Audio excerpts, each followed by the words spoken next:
Assalamualaikum warahmatullahi wabarakatuh. Pertemuan kali ini kita akan membahas tentang uji hipotesis sampel besar. Nah, di sini ada beberapa contoh hipotesis. Yang pertama adalah produksi kelapa sawit meningkatkan perekonomian nasional. Kemudian turnover karyawan di Indonesia meningkat. Dan yang ketiga adalah kualitas produk dalam negeri sama dengan kualitas produk luar negeri. Nah, ini adalah hipotesis atau pernyataan awal yang masih belum diketahui apakah benar atau tidak gitu ya. Untuk membuktikan apakah pernyataan-pernyataan di sini benar, maka perlu dilakukan pengujian sehingga pernyataan-pernyataan ini bukan hanya sekedar opini saja, tapi menjadi sebuah fakta gitu ya. Nah, dalam penelitian ada tahapan yang harus kita lakukan. Yang pertama adalah kita harus memiliki hipotesis awal atau dugaan sementara. Dan dugaan ini adalah menjadi dasar dari penelitian yang akan kita lakukan. Berdasarkan hipotesis tadi, maka kita akan mengumpulkan data. Kita akan kumpulkan data, kemudian kita olah datanya. Setelah itu, kita akan menguji hipotesis dan akan menghasilkan keputusan apakah hipotesis awal yang kita miliki diterima atau ditolak. Ya. Jadi hipotesis awal tidak harus selalu diterima. Dugaan sementara yang kita miliki dalam penelitian tidak harus selalu benar. Jadi bisa saja ditolak atau diterima hipotesisnya. Jadi apa itu hipotesis? Hipotesis adalah dugaan sementara yang digunakan sebagai dasar penelitian dan akan diuji kebenarannya. Kemudian dalam uji hipotesis ada langkah-langkah yang harus dilakukan. Yang pertama adalah membuat hipotesis. Nah, hipotesis ini dibuat berdasarkan dari studi kasus ya yang saya berikan nanti, dan ada dua macam. Yang pertama adalah hipotesis dua arah, dilambangkan dengan sama dengan dan tidak sama dengan. Dan ada hipotesis satu arah yang dilambangkan dengan kurang dari, lebih dari, sama dengan, lebih dari, dan kurang dari, sama dengan, dan seterusnya. Nanti akan dilihat di soal. Kemudian langkah kedua adalah menentukan titik kritis. Titik kritis ini ditentukan berdasarkan taraf nyata atau alfa. Nanti ada juga dalam soal. Untuk uji satu arah, alfanya tidak usah dibagi dua. Sedangkan untuk uji dua arah, maka alfanya harus dibagi menjadi dua. Kemudian langkah 3 adalah menghitung statistik uji. Nanti rumusnya ada ya. Kita akan menghitung Z hitung. Kemudian untuk step 4-nya kita akan membuat daerah keputusan. Daerah keputusan berupa kurva normal, bentuknya seperti genta atau lonceng. Nanti akan disekat-sekat ya mana daerah penolakan dan mana daerah penerimaan H0 untuk membuat nanti keputusan di langkah 5. Jadi langkah 5 ini merupakan hasil dari langkah 4. Jadi dari langkah per langkah ini sangat berhubungan sehingga tidak boleh ada yang dilewatkan gitu ya. Dan untuk uji hipotesis materi kali ini akan saya berikan untuk hipotesis satu sampel dan hipotesis dua sampel, di mana masing-masing ada satu arah dan dua arah ya. Jadi lihat saja nanti kata kuncinya. Kalau untuk dua arah ada kata sebesar, sama dengan, adalah, dan sebagainya. Sedangkan untuk satu arah kata kuncinya adalah kurang dari, lebih dari, dan sebagainya. Dan sekarang kita masuk langsung ke contoh soal. Nah, sekarang kita masuk ke contoh soal yang pertama, yaitu uji hipotesis satu sampel dua arah. Di sini kasusnya adalah sebuah perusahaan lampu menyatakan bahwa rata-rata umur lampu adalah 25 bulan. Ini adalah sebuah pernyataan, rata-rata umur lampu adalah 25 bulan. Untuk menguji apakah pernyataan tersebut benar, maka diambil sampel sebanyak 36 lampu. Ini N-nya, sampelnya sebanyak 36 lampu. Dan ternyata diperoleh rata-rata umur lampu adalah 35 bulan. Jadi rata-rata dari 36 lampu ya adalah 35 bulan dengan standar deviasinya adalah 5 bulan. Nah, kita akan menguji apakah pernyataan perusahaan lampu tersebut benar pada taraf 5%. Dari pernyataan di sini, ada kata-kata adalah, jadi rata-rata lampu adalah 25 bulan, sehingga kita tuliskan H0-nya mu sama dengan 25 bulan dan H1-nya mu tidak sama dengan 25 bulan. Nah, karena ada kata adalah di sini ya, maka ini dituliskan mu sama dengan. Dan nilai sama dengan selalu disimpan di H0 dan H1 adalah kebalikannya. Jadi H1 adalah kebalikan dari H0. Kemudian langkah kedua adalah menentukan taraf nyata, menentukan titik kritis. Titik kritis ini berdasarkan dari taraf nyata dalam soal yaitu sebesar 5%. Namun, karena pada langkah 1 yang kita gunakan adalah uji dua arah, maka nilai alfa harus dibagi menjadi 2. Ya. Sehingga di sini Z 0,05 per 2 sama dengan Z 0,025 atau kita cari di tabel Z 0,025 adalah 1,96. Langkah yang ketiga adalah menghitung statistik uji atau mencari nilai Z hitung. Z hitung rumusnya adalah X bar min mu dibagi S per akar N.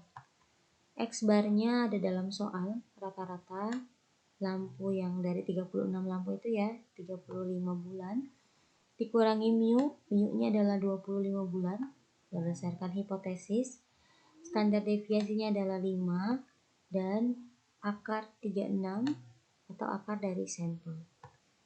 Diperoleh hasilnya adalah 12. Kemudian kita masuk ke langkah yang keempat. Pertama, kita buat dulu kurva normal, bentuknya seperti lonceng atau genta seperti ini, di mana sisi kiri dan sisi kanan sama ya. Setelah itu, kita tempatkan titik kritis yang sudah kita peroleh, yaitu tadi 1,96 dan min 1,96. Jadi walaupun yang kita peroleh hanya nilai positif saja, 1,96, tapi kita buat juga nilai yang negatifnya. Karena ini uji dua arah, maka dua daerah yang harus kita arsir gitu ya. Jadi kita tempatkan di bagian positif dan bagian negatif sama. Setelah itu, setelah kita tempatkan nilainya, kita arsir. Nah, yang diarsir adalah daerah tolak H0, sedangkan yang tidak diarsir adalah daerah terima H0. Kalau sudah kita buat seperti ini, baru kita tempatkan nilai Z hitung yang sudah kita peroleh, 12. Nah, nilai 12 ini berada di sini atau berada di daerah tolak H0. Kalau misalnya nilai yang kita peroleh Z hitungnya adalah misalnya 1,5, berarti dia ada di sini ya. Tapi karena yang kita peroleh adalah 12, maka dia ada di sebelah ini atau di daerah tolakan 0. Sehingga nilai Z hitung berada pada daerah tolakan 0. Kesimpulannya adalah belum cukup bukti untuk menyatakan bahwa rata-rata umur lampu sebesar 25 bulan. Karena H0 tadi yang mu sama dengan 25 kita tolak gitu ya. Sehingga kesimpulannya belum cukup bukti untuk menyatakan bahwa rata-rata umur lampu sebesar 25 bulan. Kita masuk ke contoh yang kedua, yaitu uji hipotesis sampel, satu sampel untuk satu arah. Nah, saya buat soalnya sama persis, hanya bedanya kalau tadi sebesar atau adalah, kalau ini lebih dari 25 bulan. Nah, jadi biar kelihatan bedanya di mana. Kalau yang tadi adalah ya ininya, kalau yang ini lebih dari. Kemudian dari hipotesis ini kita buat H0-nya. Nah, untuk lebih dari kita simpan di H1. Mu yaitu lebih dari 25 bulan di H1 disimpannya. Sedangkan H0 adalah kebalikan dari H1. Jadi kebalikan ya, kalau tadi ya, kalau untuk hipotesis dua arah disimpan di H0, H1 kebalikannya. Nah, kalau yang ini disimpan di H1, H0 kebalikannya. Dan H1 ini tidak boleh ada sama dengannya, maka di sinilah sama dengan disimpan di H0. Kemudian yang kedua adalah menentukan titik kritis sebesar 5%. Karena ini uji satu arah, maka alfanya langsung saja tidak usah dibagi 2 sebesar 0,05 yaitu 1,64. Kemudian kita masuk ke langkah 3, mencari nilai Z hitung. Rumusnya tidak ada perbedaan, tetap sama dan hasilnya juga sama yaitu 12. Kemudian kita masuk ke langkah yang keempat. Pertama adalah kita buat kurva juga, kurva normal. Nah, setelah itu tempatkan titik kritis tadi yaitu 1,64.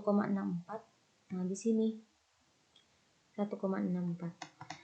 Dan hanya di sebelah kanan saja. Tidak ada di sebelah kiri. Kenapa di sebelah kanan? Karena H1-nya lebih dari gitu. Maka pakai daerah yang sebelah kanan. Kalau H1-nya kurang dari, maka pakai sebelah kiri. Nah, setelah itu sudah dibuat titik kritis, kemudian daerah tolak H0, dan yang sebelah sana sampai ke bawah sini itu adalah daerah terima H0.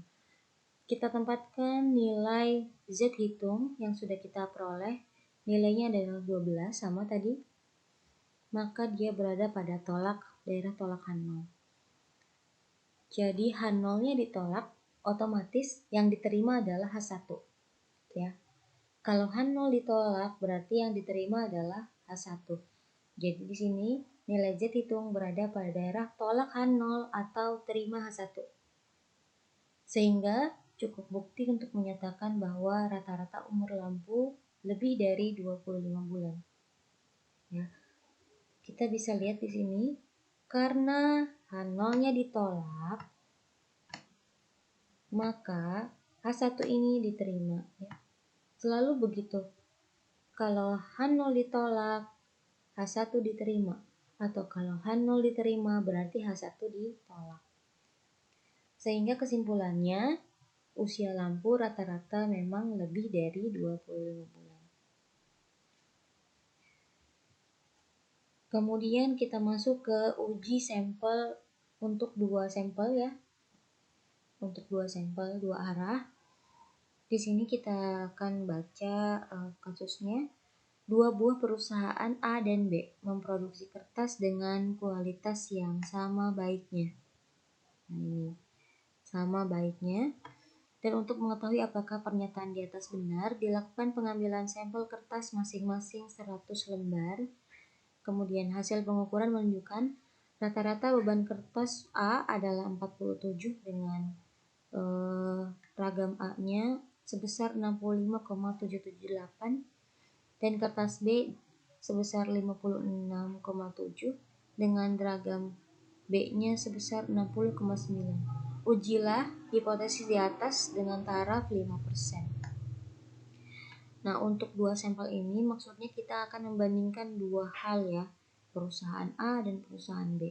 Kita akan membandingkan sampel 1 dengan sampel 2 atau sampel A dengan sampel B. Sehingga di sini hipotesisnya adalah H0 mu A sama dengan mu B. Kenapa mu A sama dengan mu B? Karena yang akan dibandingkan adalah kualitas perusahaan A dan B sama baiknya.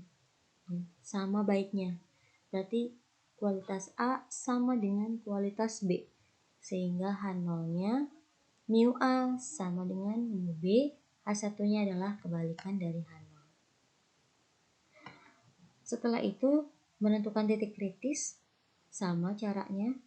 Karena langkah satunya 2 arah, maka 5% ini harus kita bagi menjadi 2, yaitu Z 0,05 dibagi 2 sama dengan Z 0,025 atau 1,96.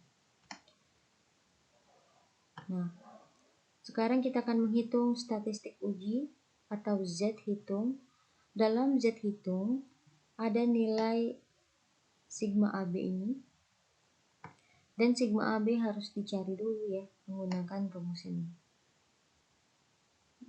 Jadi kita akan cari dulu sigma AB-nya dengan memasukkan nilainya ya. Ragam A per 100 per NA, kemudian ragam B juga per 100 atau NB. Hasilnya adalah 1,126, baru dimasukkan ke sini 1,126. Sedangkan nilai 47 ini adalah dari rata-rata A dikurangi dengan rata-rata B. Hasilnya adalah min 8,6. Kemudian kita buat kurva normalnya. Nah, kita tempatkan titik kritisnya di sini. Ini titik kritis yang negatif dan ini adalah titik kritis positif. Setelah itu kita arsir. Nah, di sini batasnya adalah titik kritis ya, diarsir untuk daerah tolakan 0 dan daerah terimahan 0. Di sini juga ini daerah tolakan 0 ya. Kemudian kita tempatkan nilai Z hitung yang sudah kita peroleh yaitu min 8,6. Oh, ternyata dia masih berada di daerah tolakan 0. Nilainya negatif tapi berada di daerah tolakan 0. Sehingga kesimpulannya adalah nilai Z hitung berada pada daerah tolakan 0. Sehingga belum cukup bukti untuk menyatakan bahwa kualitas kertas dari kedua perusahaan itu sama. Jadi yang sama dengan tadi, mu A sama dengan mu B kita tolak. Sehingga kesimpulannya belum cukup bukti untuk menyatakan bahwa kualitas kertas dari kedua perusahaan adalah sama. Masuk ke contoh yang terakhir, sama ya, saya buat contohnya sama, hanya saja di sini bahwa perusahaan B menyatakan bahwa kualitas kertas dari perusahaan A lebih rendah dari perusahaan B. Nah, ini yang akan kita buktikan bahwa kualitas dari perusahaan A lebih rendah dari perusahaan B. Nah, kita simpan di H1 nih hipotesisnya, mu A kurang dari mu B. Karena lebih rendah, maka di sini ada kurang dari ya. Tandanya kurang dari. Nah, H1-nya sudah kita tuliskan, maka H0 adalah kebalikannya. Setelah itu, kita masuk ke langkah 2. Karena ini uji satu arah, maka nilai alfanya tidak usah dibagi 2, yaitu tetap 0,05, sehingga nilainya adalah 1,64 untuk titik kritisnya. Z hitung tetap sama dihitungnya, sama seperti sebelumnya, dan diperoleh nilai min 6, min 8,6. Sekarang kita masuk ke langkah selanjutnya, yaitu kita buat titik kritis di sini. Kenapa di sebelah kiri? Karena H1-nya adalah kurang dari bentuknya, maka daerah yang diarsir adalah sebelah kiri. Gitu ya. Beda dengan yang tadi uji satu arahnya. Kalau tadi di sebelah kanan karena H1-nya bentuknya lebih dari, kalau ini di sebelah kiri karena H1-nya bentuknya kurang dari. Kemudian kita tempatkan ini daerah tolakan 0 yang diarsir dan daerah terimahan 0 yang tidak diarsir. Kita tempatkan nilai Z hitung yaitu min 8,6, yaitu berada pada daerah tolakan 0. Sehingga kesimpulannya nilai Z hitung berada daerah tolakan 0 atau terima H1. Sehingga cukup bukti untuk menyatakan bahwa kualitas kertas A lebih rendah dari kertas dari perusahaan B. Seperti itu ya. Itu adalah contoh untuk hipotesis sampel, 2 sampel dan 1 sampel untuk 1 arah dan 2 arah.